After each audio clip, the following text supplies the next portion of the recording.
Hey there, everybody. I've had a lot of questions coming up about in-text citations for MLA format, and so I wanted to go through this with you.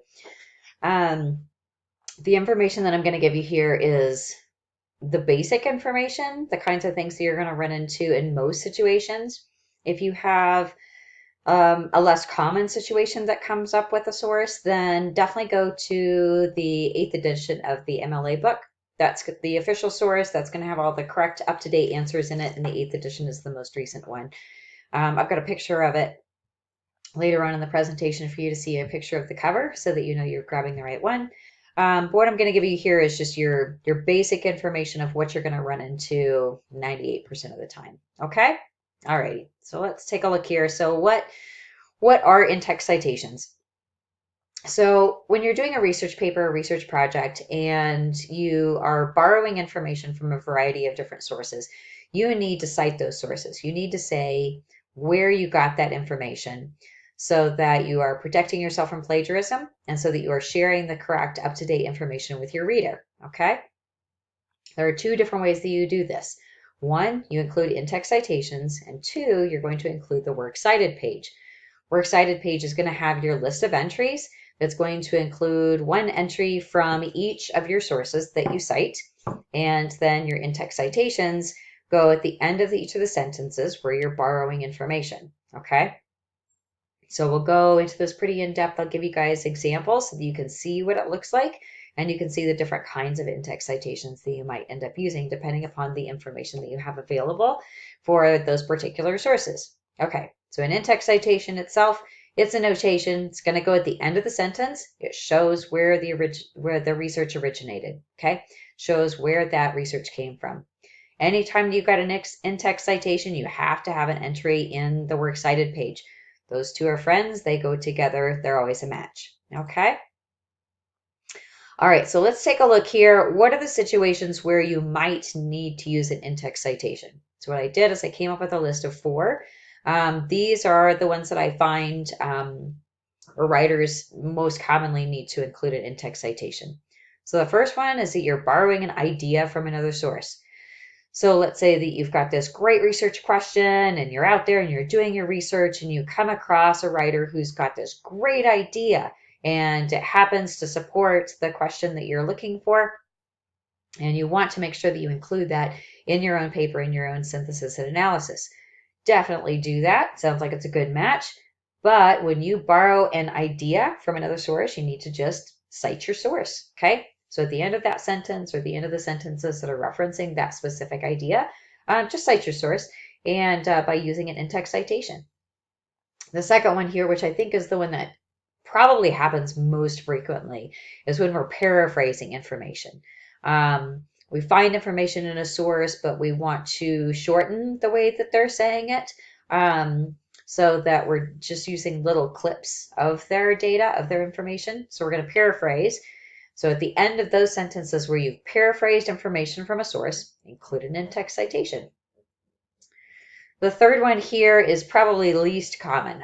We do use quotes in our writing, absolutely, but we don't use them all that frequently, right? And so anytime you do use a source, though, you definitely want to use that in-text citation. With all of these, they're going to match up with the entry, the source entry in your works cited page. Okay, and I'll show you an example of what a works cited page looks like on here as well. Okay, so make sure that you're doing both. You're including the in-text citation, but you're also including that entry in your works cited page. Okay, so when you're borrowing an idea, when you're paraphrasing information, when you're quoting directly from the source, those are all places. Our fourth one is when you're using data or statistics from a source. Okay, so this could be, we could be talking specifically about numbers, percentages and numbers and things like this. Yes, we definitely could be citing that kind of information in our writing, or we could be referencing other kinds of data and statistics, non-data based. Okay. Anytime that you're referencing someone else's research, just include an in-text citation. Make sure that you're protecting yourself and make sure that you're sharing the correct up-to-date information with your reader. Okay? So these are the 4 instances that I think are what you're going to run across 99% of the time. You're borrowing ideas, you're paraphrasing information, you're quoting, or you're borrowing data or statistics from a source. In all of those cases, include an in-text citation at the end of that sentence. Let's take a look here at what does an in-text citation look like. Okay, it kind of depends on the information that you have available about that particular source. So in most cases, you're going to have the writer's name first and last. Okay, and in that case, what you're going to do is you're going to include the writer's name. And if you have a page number, then you're going to include that.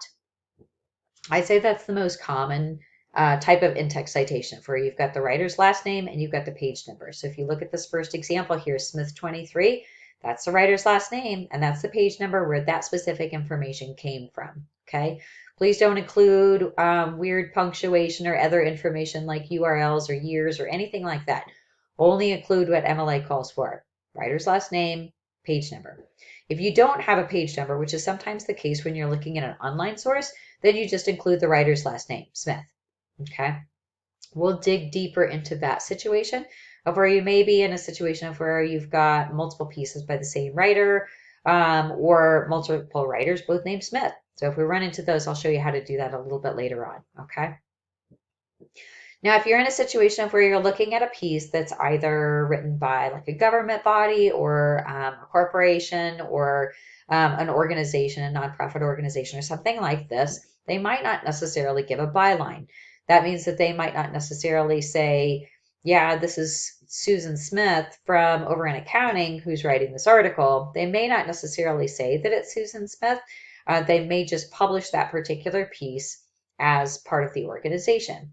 If that's the case, then what you're going to do is you actually include the title of the piece instead. If you look at my example, I've got Start Exercising 23.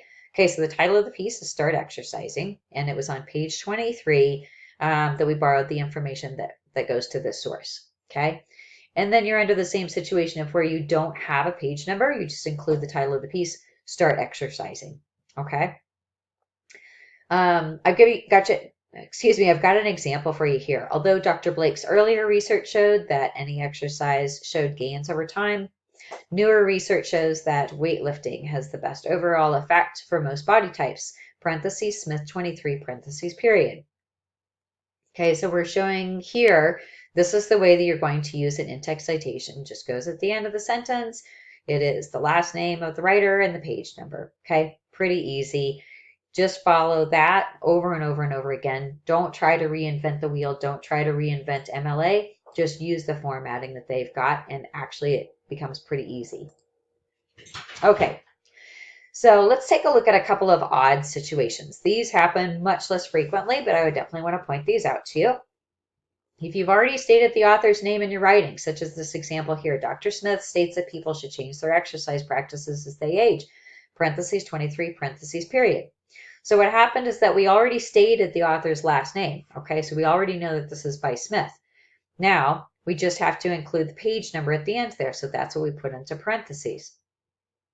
Now, our next example, let's imagine that we have multiple references that are all by Dr. Smith. So we've got this Dr. Smith, and Dr. Smith is got 3 or 4 different articles, and we're going to reference 2 of those articles in our paper. Okay, no problem, you can do this. You just have to include a little bit different information in your in-text citation. So for our example here, we've got Dr. Smith states that people should change their exercise practices as they age, parentheses, Smith, comma, start exercising 23, parentheses, period. Okay, so because we're going to have multiple pieces by Dr. Smith, one of them is called Start Exercising, and on page 23 is where we borrowed information. We're going to include all of that in the in-text citation. That's the only situation where you would include all of that information. Okay, otherwise you keep it simpler, which is last name of the writer and page number. Okay, now let's imagine that we have a work cited where we have multiple people named Smith.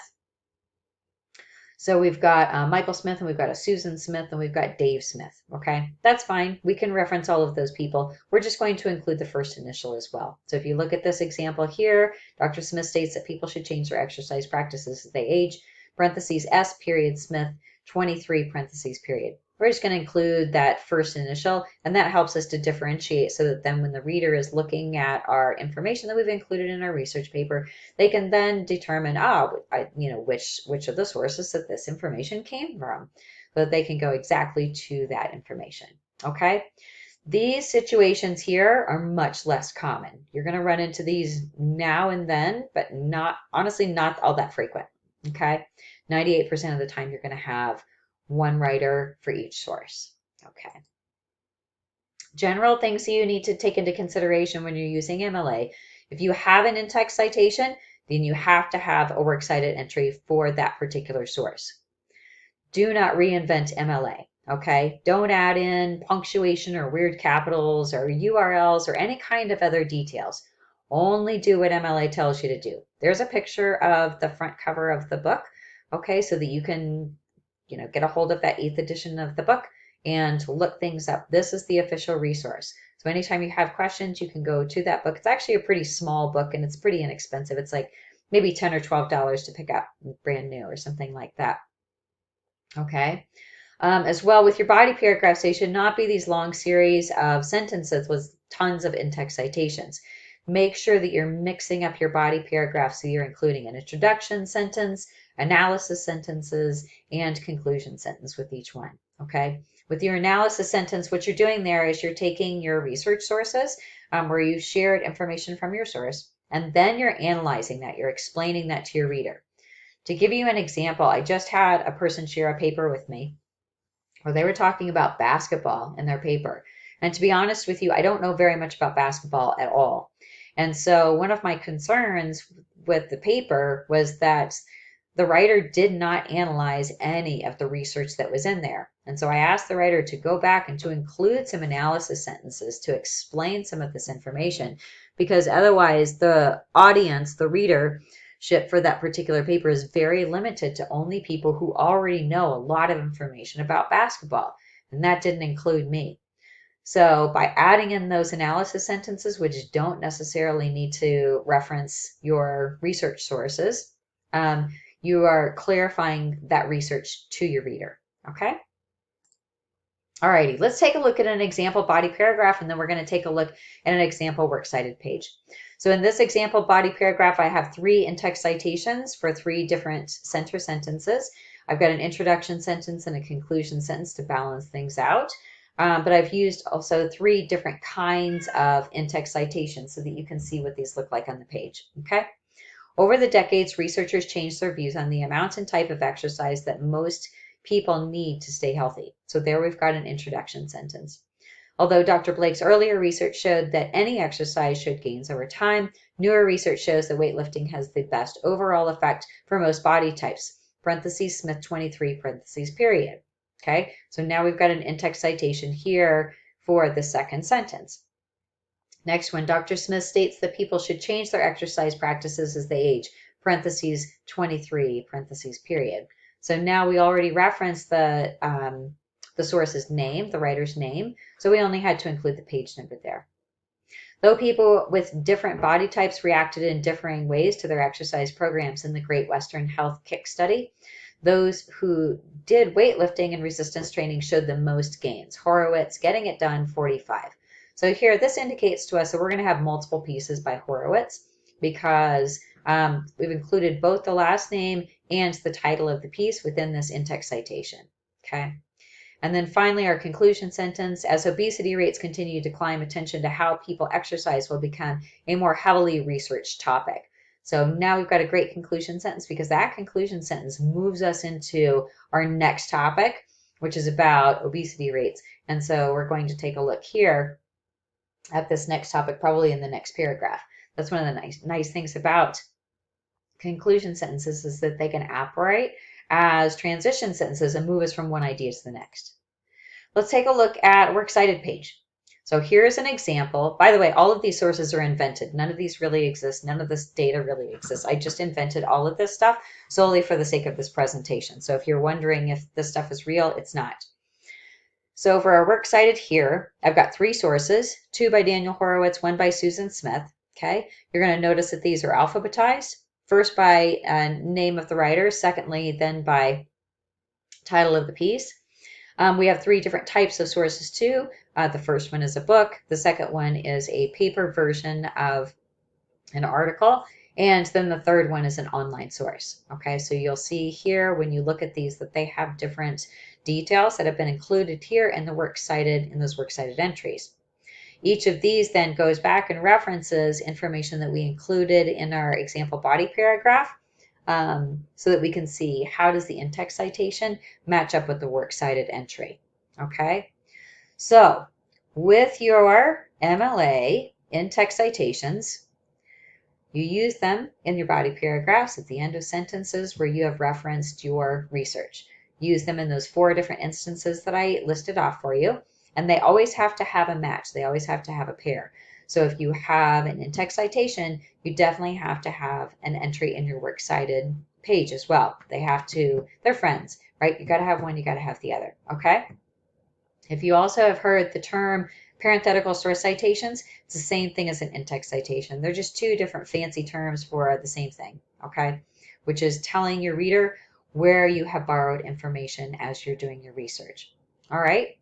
As always, if you've got questions with anything that I included here, please reach out to me. I'm more than happy to help. I know that there's more information that's included in the MLA book, but I just wanted to give you the basic information on in-text citations so that you could get started with this, okay? If you've got any questions, reach out. Otherwise, I hope that this is helpful to you, and good luck with your writing. Thanks, guys.